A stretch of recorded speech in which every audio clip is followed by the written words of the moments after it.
All right, crew, we are back. Today I'm going to be doing something a little different, kind of a range report. If you've been following along for a little while, I have not been able to make it out to the range or camping in quite some time. A lot of projects like the Geissele URG-I we have here, as well as new products like the TMag, and I did pick up a Surefire RC2 after getting the URGI.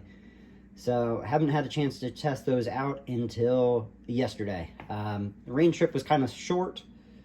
There was some weather coming in, so I was trying to beat that, and it was cold. I've been out there when it's sub 32 before, and definitely willing to go out there and do that, but was limited on time this time. So kind of first impressions here on the URGI, you know, the TMag and RC2. May break some of these out into, you know, individual videos per item as well, but wanted to go ahead and kind of give a, you know, a quick rundown in this video of what I thought so far. So the URGI, I actually did not use the Super 42 H3 setup. I used my go-to setup, which I have a video on that I released probably about 5-6 weeks ago now. Actually, probably a little, maybe 7 weeks ago. But ultimately, that setup, I have a Springco Blue Spring, a Noveski H2 in it. And honestly, guys, running this upper on that, it was smooth. It was really smooth. So I'm a little surprised Geissele speccing the H3. I do hope to, here in the real near future, finally throw a lower together specifically for this to live on and do a comparison of the H3 versus an H2. And maybe even in the setting of the Springco Blue Spring with the H2 and a Super 42 H2 and a H3, because I do have a Springco H2, or sorry, a Super 42 H2 as well, to kind of do those comparisons. But honestly, I was very impressed with how smooth this shot. So still didn't get, again, it was limited on time, didn't get crazy amount of rounds. I will plug in a video of me shooting it, but I was pretty impressed with this setup. I did mirror this upper very much so off of my go-to upper, minus a couple items. My go-to upper has a Cloud Defense rain on the front.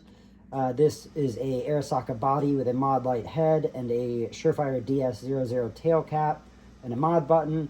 So different light setup, still using the same foregrip. Both of them have D-Ball A3s, and both are running EOTech EXPS 3s. So being they're very similar in setup, you know, I can get a pretty good idea of comparison of what I was running before, and then running the URGI. My other one is kind of a Frankenstein of builds. So it's an Aero Precision upper, a Roscoe barrel, a Midwest Industries handguard, and then for years I have been running rugged suppressors, 30 cal cans. They're micro 30, and they're Razor 762. Obviously, in this case, with the 4-prong on here, I went ahead, I made the investment to go ahead and get a RC2. There's tons of people that say these are super gassy. I mean, they are a duty suppressor, so in that case, they probably are fairly gassy. The other thing for me that was the difference was I'm used to running 30 cal cans, so I now have two, you know, 5.56, 223 proprietary cans, one being the Surefire here, as well as a Anecoic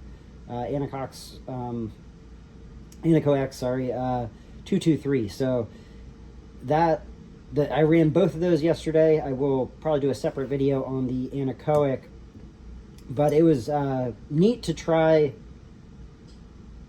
I mean, a 5.56 proprietary can in comparison to my 30 cal cans. I honestly didn't even break the 30 cal cans out yesterday, just focused on testing out the items again that I have been acquiring for months and had not made it out. So was very, very impressed with this. Is it gassy? I honestly don't find myself to be kind of sensitive to the gas. So for me, it was exactly what I wanted out of it. It is exactly what I wanted. If I had the option to buy a second one, I will probably do so. I would love to get my hands on the tan one and have the black and the tan. And we'll see if that is possible down the road here. But I would highly recommend the Surefire RC2. Would highly recommend one of the Geissele URG-Is. I did have this all set up with my Sotaracha mix over there, so a little bit of oil and red bearing grease. This thing is all lubed up. I love that setup. The oil just sticks to the BCG, and I should say the grease and oil sticks to the BCG versus, you know, I've used straight oil before and it just leaks out the back into your buffer tube, and then you have a dry BCG. So I am a huge fan of Chad Sotaracha, and I use that across all of my setups other than my Law Tactical setup, which I have the Eric BCG on, and I use the Sons of Liberty Spec 76 on that, just because it's not as thick, but it still, it sticks to it. I do notice that it does drain out the back a little bit. So that is, definitely love this setup. Again, I got to get some more time under it, but initial thoughts are this thing is impressive. For this year, I would love to get my hands on a 14.5, potentially do something with an LPVO, and dabble a little bit more in the magnification realm, because I've been doing a lot of short setups, 11.5s. If you've been following along, I love 11.5s. So I have quite a few of these different 11.5 setups, and I know I've got my Sons of Liberty Scalper has got another, it's got a Mark 16 rail on it, very similar setup to this with a aim point on there. But I think I'm going to change that up this year as well. I might do a different barrel in it. It's got a Sons of Liberty barrel at the moment. But yeah, a couple more projects in mind, and lining up some range days here in the future to continue diving into this. But again, first impressions are this thing is awesome. If you are considering URGI near clone, just snag the thing. This thing is a solid little setup. You can see I got my carbon starting to build up on the muzzle device here. Again, didn't have too much time, so only a little bit of carbon, but we'll get there. This thing is the Surefire can did get stuck on there at the end, but it was not carbon locked. It actually was solely like turn this towards the camera, the amount of space between the light and the muzzle device there. It's hard to get your fingers around it and turn it. So it was on there pretty good, and I wound up having to use a strap wrench. I lost the word there for a second. A strap wrench, and push down on the little locking lever on the can there to release it. So unfortunately, I think that's just the nature of the game when you are running a light, that you have so much limited space that ultimately it creates a challenge at some points. But great little can. I also, not pictured here, I managed to mess around with a Advanced Armament Company Hub 2K. Sweet can. Super impressed with that can. Would love to get my hands on one here in the future for myself. Did mess around with the TMag. I think these are kind of, I want to call them kind of highly controversial right now, just because people were expecting a lot of these when they came out. It ran flawless, ran it across my two different uppers that I had out there, my go-to upper, the URGI that I ran, suppressed in both settings, both uppers, sorry, and it ran fine. My concerns with these still are in the long-term, let me pop this off here, the long term, and just the flexiness of this, which you can see with the rounds in, it's not as flexy as without, but as you're losing rounds, you're getting more flexible. And with that flexibility, these the feed lips tend to open up, and that's going to cause, it has the potential to cause rounds popping out. Tactical Considerations has had a few Instagram posts.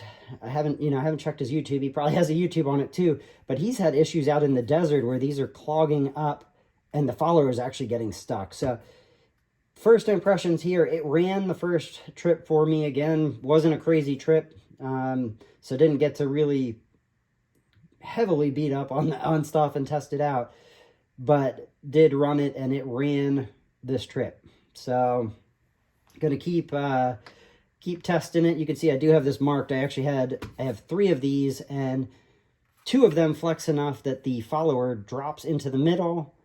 So I marked an X for that, and then I put a number so I know which mag I have, because I have 3 of these. So as I'm testing them, I'm trying to see if the ones that are a little more flexy are potentially having any form of malfunction issues that potentially the other one I have does not. So got one marked X2 or X1, X2, and then I have one that's just marked 3 because it's not flexy enough for that follower to drop in the middle. But yeah, guys, that's what I've got for today. Again, stoked to finally get out to the range, eyeing some classes, also looking at linking up with some local brands here in the near future, and hopefully do some range days with them, and maybe check out some of their other products or talk about things that potentially those out in the out in our community are looking for that may be not exactly on the radar or something. So but yeah, RC2 rocks, URGI rocks, TMag. Again, there's so much controversy out there. I'm very hesitant to straight up say reliable and that I'd trust the thing. I think it's a good range bag for right now, and love that you can see through it. But for myself, I'm gonna continue to run it and see if we have any issues, because right now we are golden.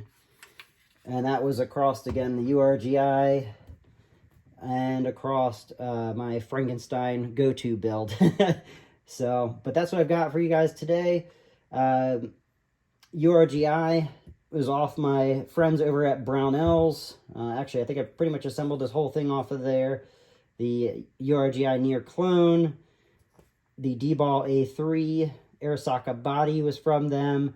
The mod light head came off of a light that I bought from them, and the DS00 is off of Brownells, as well as the Arasaka mount and the BCM CAG.